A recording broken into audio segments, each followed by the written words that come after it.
여러분, 교회에 오셨으면 다른 것도 배우고 익혀야 되겠지만 오직 예수님을 배우시기 바랍니다. 예수님을 믿으시기 바랍니다. 그리고 그 예수의 이름으로 충성하고 섬기시기를 바랍니다. 예수 그리스도의 생명이 내 생명이고 예수 그리스도의 십자가의 죽음이 나의 죽음이고 예수 그리스도의 부활이 나의 부활이 되고 예수님의 다시 오심이 인류 역사의 구원의 완성이 되기 때문에 그렇습니다. 그런데 이렇게 기독교가 말하는 복음, 이것이 바로 하나님이 인간에게 약속하신 하나님의 축복의 중요한 성격을 설명하고 있습니다. 기독교가 말하는 복이라고 하는 개념은 세상이 말하는 복이라고 하는 개념과는 전혀 다른 것입니다. 기독교의 복은 말씀에 있습니다. 기독교의 복은 관계에 있습니다. 기독교의 복은 오직 예수 그리스도 안에 있습니다. 이것에 대한 분별력이 없으면, 이 복에 대한 분별력이 없으면 부자와 나사로에 나오는 부자처럼 자기에게 복이 아닌 것에 속아서 자신의 복을 잃어버리고 사는 인생이 된다는 것을 주님이 가르쳐 주신 것입니다. 부자는 세상 사람들처럼 자기에게 있는 것이 자기에게 주어진 복이라고 생각했습니다. 그것을 복이라고 일평생 붙잡고 살았기 때문에 정말 자기에게 주시는 생명의 복을 알지 못하고 이 세상을 살고 그 복을 깨닫지 못하고 산 인생이 바로 심판이 되는 것입니다. 다르게 말하면 복에 대한 잘못된 해석, 이것이 한평생 진정으로 하나님이 주신 복을 보지 못하게 한다는 것을 우리에게 가르쳐주는 말씀입니다. 그것이 복인 줄 알았는데 그것이 복이 아닌 것을 복으로 알기 때문에 그는 진짜 복을 보지 못했다는 사실을 비로소 모든 것을 다 잃어버린 뒤에 복이 아닌 것을 깨달은 뒤에는 이미 그에게 모든 복은 그의 것이 아니라는 것을 처절하게 느끼게 되는 것입니다. 오늘 말씀은 하나님의 복을 유업으로 받은 사람들의 특징이 나옵니다. 하나님의 복을 유업으로 받은 사람을 말씀하면서 어떤 것도 세상적인 것을 하나님이 성도에게 유업으로 주신 복으로 말씀하지 않습니다. 하나님의 복을 유업으로 받은 사람은 그의 삶의 자세가 결코 자신 하나만을 위한 삶이 아니다. 이렇게 정의할 수 있도록 우리에게 분명하게 가르치고 있습니다. 여러분, 하나님의 복을 유업으로 받은 사람의 삶의 특징을 딱 한마디로 요약하면 하나님의 복을 유업으로 받은 사람은 자기 하나만을 위한 삶을 살지 않는다. 이렇게 대답하면 가장 성경적인 대답이 될 것입니다. 자기를 위하여 사는 사람은 그것이 자기의 삶을 망치는 사람이 되고 자기를 비우는 삶을 사는 사람이 자신을 살리는 삶이 된다. 이것이 오늘 하나님의 복을 유업으로 받은 사람의 삶으로 해석하고 있습니다. 첫째, 그것을 말씀하고 있는 것이 8절입니다. 마지막으로 말하노니 너희가 다 마음을 같이하여 체휼하며 형제를 사랑하며 불쌍히 여기며 겸손하며. 이 8절 말씀에서 어떤 단어, 어떤 표현이 자기 하나만을 위한 표현을 하고 있는 그런 복을 담고 있는 단어가 있습니까? 그런 표현이 있습니까? 없습니다. 그러면 그 단어 하나하나를 여러분들에게 지금 해석해 드리겠습니다. 첫째, 너희가 다 마음을 같이하여 그랬습니다. 마음을 같이하여 하는 이 말의 원어적 해석을 그대로 하면 이렇습니다. 같은 심장을 가진 상태, 그런 뜻입니다. 하나님의 복을 유업으로 받은 사람의 특징은 자기만을 위한 삶을 살지 않는다는 뜻입니다. 여러분, 심장은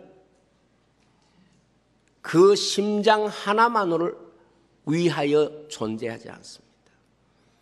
모든 지체를 다 섬기고 다 살리고 모든 지체를 위하여 수고하는 그 장기가 바로 심장입니다.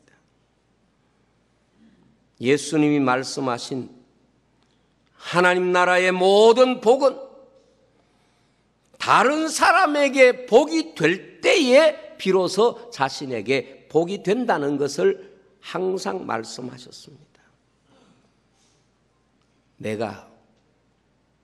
우리가 하나님의 복을 유업으로 받으려고 한다면 내가 다른 사람에게 먼저 복이 되어야 된다는 말씀입니다. 내가 정말 하나님의 복을 받을 수 있는 사람인가를 알기 위해서는 지금 내가 다른 사람에게 축복의 통로가 되고 다른 사람에게 복으로 존재하고 있는가, 이 부분에 대해서 분명히 물어야 된다는 말씀입니다. 체휼하며, 그 말의 뜻은 동료의식을 말합니다. 나만을 위한 삶은 하나님의 복을 받을 것이라고 생각하는 그 자체가 전혀 성경적이지 않습니다. 구약의 위대한 지도자 모세나 신약의 위대한 지도자 바울이 그들이 가졌던 마음가짐이 뭔가 하면 항상 자신은 버림이 된다고 하더라도 내 때문에 다른 사람이 구원받고 다른 사람이 용서받고 다른 사람이 은혜받고 다른 사람이 복받으면 내게 그 길을 선택하게 도와주십시오. 이게 모세와 바울의 기도입니다. 형제를 사랑하며, 이것은 형제같이 여기라, 그런 말씀입니다. 우리가 어떤 일을 하면서 복을 받으려고 하면 나와 상관없는 것처럼 생각하면 그 일은 내게 복이 되지 않는다는 뜻입니다. 그 일을 나의 일처럼, 내 가정의 일처럼, 내 가족의 일처럼 그런 마음을 가져야 그 일이 내게 복이 된다는 뜻입니다. 불쌍히 여기며, 이건 정말 언어적 해석을 보면 너무 재미있습니다. 불쌍히 여긴다 하는 말은 내장같이 여기라, 그런 뜻입니다. 내장이 무엇입니까? 내 일처럼 생각해라, 그런 말입니다. 나와 따로 떼어놓을 수 없는 것을 말합니다. 내가 아무리 어떤 상황이 있어도 내 속에 장기를 떼어놓고 생각할 수 없는 것처럼 남의 일을 나와 떼어놓지 말고 생각해라, 그 뜻입니다. 선한 사마리아 사람처럼 내 몸같이 여기는 걸 말합니다. 우리는 이것을 늘 기억해야 합니다. 여러분, 불쌍히 여긴다는 것은 헬라 단어적으로 표현하면 내장처럼 여기는 걸 말합니다. 겸손하다는 말은 관대하다는 걸 말합니다. 다른 사람에게 관대해야 하나님이 내게 주신 복을 지킬 수 있습니다. 1만 달란트 빚진 신하가 관대하지 못함으로 그가 받은 그 놀라운 복을 잃어버린 것을 주님이 친히 말씀하셨습니다. 우리가 이 땅에 살면서 늘 이것을 기억해야 됩니다. 다른 사람의 일에 관대한 마음을 계속해서 연습하고 훈련하고 하나님 앞에서 자기 자신을 바로 세우기 위해서 노력해야 됩니다. 왜냐하면 관대할 때만이 하나님이 내게 주신 은혜와 복을 지킬 수 있는 유일한 방법이 되기 때문에 그렇습니다. 그리고 이제 9절에 이렇게 말씀합니다. 악을 악으로 욕을 욕으로 갚지 말고 도리어 복을 빌라, 그렇게 말씀했습니다. 여기 악을 악으로 욕을 욕으로 갚는다는 말은 받은 대로 내가 되돌려 주지 말라, 내가 받은 대로 되돌려 주려고 생각하지 말라, 바로 그런 뜻입니다. 사람의 마음은 내가 받은 대로 되갚고 싶은 마음이 있어요. 내가 받은 대로 상대에게 되갚아 주고자 하는 이런 본성들이 있습니다. 그러나 이런 마음을 가지게 되면 그는 하나님의 은혜와 복을 받을 수가 없습니다. 왜냐하면 하나님의 은혜와 복은 언제나 용서와 긍휼을 전제로 하고 있기 때문에 그렇습니다. 창세기 50장에 보면 요셉이 그 형들에게 이렇게 말합니다. 당신들은 나를 헤아려 하였으나 하나님은 그것을 선으로 내게 바꾸사 오늘과 같이 만민의 생명을 구원하게 하시려 하셨나니 당신들은 두려워 마소서. 내가 당신들과 당신들의 자녀들을 기르리이다, 그렇게 말씀했습니다.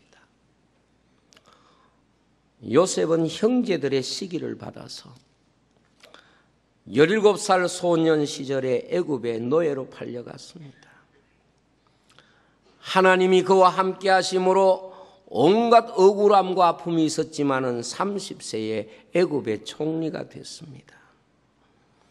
나중에 가나안 땅에 흉년이 들자 형제들이 애굽에 곡식을 사러 왔을 때 그들에게 애굽에서 살 수 있도록 사랑과 여러 가지 모든 삶의 조건을 풍성히 허락해 주었습니다. 그런데 아버지 야곱이 죽고 나자 형제들이 두려웠습니다. 효자인 요셉이 아버지 있을 때는 우리에게 봐주었지만은 아버지가 죽은 이 시간 이제 모든 악을 다 갚을까 겁이 났습니다. 그때 요셉은 바로 제가 조금 전에 읽었던 창세기 50장의 말씀을 형제들에게 합니다. 당신들이 나를 헤아려 하였다고 해서 내가 그대로 갚을 것이라고 생각하지 마세요. 하나님의 복을 받은 사람은 결코 원수를 갚지 않습니다. 악을 악으로 갚지 않습니다. 악을 오히려 선으로 갚습니다. 하나님은 이런 사람에게 복을 주시는 것입니다. 로마서 12장에 보면 내 사랑하는 자들아 너희가 친히 원수를 갚지 말고 진노하심에 맡기라. 기록되어서 내 원수 갚는 것이 내게 있으니 내가 갚으리라고 주께서 말씀하시니라, 그렇게 말했습니다.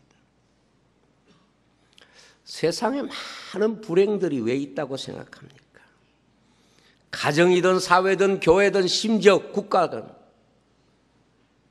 자기가 직접 원수를 갚으려고 하니까, 내가 원수를 갚아야 된다고 생각하니까 원수를 갚아야 내 인생에 있어서 잃어버린 것을 회복하고 아픈 부분을 보상받는다고 생각하니까 자꾸 세상이 어두워지고 원수를 갚으려고 하는 것 때문에 세상은 계속해서 분쟁과 상처들이 일어나는 것입니다. 데살로니가전서 5장에 보면 삼가 누가 누구에게든지 악을 악으로 갚지 말고 오직 피차 대하든지 모든 사람을 대하든지 항상 선을 쫓아라, 그렇게 말씀했습니다. 또 욕을 욕으로 갚지 말라 그랬습니다. 야고보서를 보면 사람의 혀는 사람이 몰고 있는 차의 핸들과 같은 것입니다. 악한 말을 하는 사람은 절대로 잘 될 수가 없습니다. 악한 말 그 자체가 그 인생의 핸들과 같기 때문에 그렇습니다. 여러분, 악한 말을 하는 사람을 볼 때 이렇게 생각하면 됩니다. 난폭 운전하는 거예요. 악한 말을 하는 건 무면허 운전인 거예요. 악한 말은 음주운전과 같은 거예요. 그것이 모든 것을 다 잃어버리게 하고 모든 것에 대하여 다 빼앗아 갈 수 있는 그런 이유가 되는 것입니다. 그래서 갚지 말라고 합니다. 복수는요, 처음에는 달지만은 머지않아 그의 마음 속에 하나님의 용서가 사라지고 영적인 어두움과 슬픔과 선 마음이 그의 마음 속에서 자라나게 되는 것입니다. 자기 자신이 가지고 있는 어떤 생각을 가지고 하나님께서 우리에게 주시는 말씀을 대신하여 자기 인생을 살아가는 것, 이게 얼마나 불행한지를 잘 모르고 있는 것 같아요. 경기를 잘해서 이기는 사람이 있어요. 어떤 경기 게임을 할 때 내가 잘해서 이길 수 있어요. 그러나 나는 실력이 별로 없는데 상대가 너무 못해서, 상대가 너무 많이 실수해서 내가 이기는 경기도 있을 수 있습니다. 내가 잘해서 이기는 경기는 다음에도 그 실력을 가지고 다른 사람에게 이길 수 있는 어떤 기회가 있을 수 있지만은, 상대가 너무 약하고 상대가 너무 못하고 상대가 잘못해서 내가 이겼다고 생각하는 것은 실제로 이긴 게 아닙니다. 상대가 진 겁니다. 신앙생활을 우리 성도들이 잘못하는 것 가운데 하나는 뭔가 하면, 그래도 세상에 나가서 세상에 비해서는 내가 상대적으로 어렵다는 생각을 합니다. 특별히 악한 사람들을 보면서 우리는 그들보다는 내가 착하게 살고 어렵게 산다고 생각을 쉽게 합니다. 그러나 그들보다 내가 조금 낫다, 그렇게 한다고 해서 우리의 삶을 신앙생활로 생각하면 안 됩니다. 성도는 하나님 앞에서 내가 어떻게 살아야 될 것인가, 하나님이 우리에게 준 이 세 가지 보물에 대하여 내가 지금 지키고 있는가, 이 부분에 대해서 늘 생각해야 됩니다. 가장 미련하고 어리석은 사람은 자기 자신보다 많이 멸망의 사람들을 보면서 그들보다 내가 조금 더 낫다고 해서 내가 마치 많은 믿음을 가지고 있는 것처럼, 내가 마치 선한 것처럼 이렇게 생각하기가 쉬운 것입니다.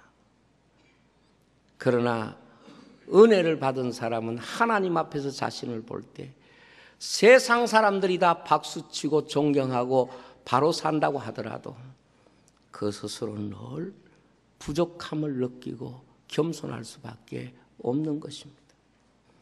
저는 한국 교회가 세상을 바라보면서 세상보다 교회는 조금 더 윤리적이지 않느냐, 세상보다 우리가 그래도 무언가 말씀대로 살려고 애쓰지 않느냐, 이런 것들은 마치 초등학생들과 탁구 쳐놓고 이겼다고 손들고 기뻐하는 거하고 뭐가 다를 게 있습니까? 오늘 우리 성도는 언제나 하나님의 말씀에 늘 충실해야 되고, 그 하나님의 말씀을 따라갈 때 말씀이 우리에게 복을 주는 겁니다. 신앙을 고백할 때 그 믿음이 우리에게 복을 주는 것입니다. 더 나아가서 우리가 하나님 앞에 기도드릴 때 그 기도가 우리에게 축복이 되는 것입니다. 언제부턴가 교회가 하나님이 주신 말씀에 집중하기보다 상황에 계속해서 휘둘리고 있는 이런 모습을 우리가 봅니다. 이게 정치 속에도 교육 속에도 법률 속에도 너무 이런 현상들이 많이 나타나고 있는 것을 보고 우리는 안타까움을 금할 수가 없습니다. 여러분, 어떤 분이 우리 교회를 보고 그렇게 말할 수 있습니다. 아, 우리 교회가 어려움이 없으니까, 평안하니까 하나님의 은혜를 받았다. 물론 힘들고 여러 가지 시험에 빠진 교회에 비하면 우리 교회가 은혜로운 교회가 맞아요. 그러나 과연 하나님이 원하시는 교회상과 우리 교회를 비교해 본다면, 하나님이 우리 교회에 원하시는, 요구하시는 우리 교회가 가져야 할 사명을 가지고 우리 교회를 본다면 얼마나 부끄럽고 얼마나 우리 교회가 연약한 모습으로 있는가를 느낄 수밖에 없는 것입니다. 우리가 이 세상에 복이 될 수는 없습니다. 그러나 적어도 교회나 성도들은 세상에 축복하고 복을 빌므로써 하나님이 우리를 통하여 세상을 축복하는 일에 걸림이 되지 말고 하나님의 축복의 통로가 되어야 할 줄로 믿습니다. 그러기 위해서 단 한 가지, 자기만을 위한 삶은 잘 살든 성공했든 어떤 삶이든 이미 하나님이 복 주신 인생은 아닙니다. 이 세상에서 우리가 누군가에게 복이 되어야 하나님이 우리에게 주신 복이 살아있는 놀라운 복이 될 줄로 믿습니다.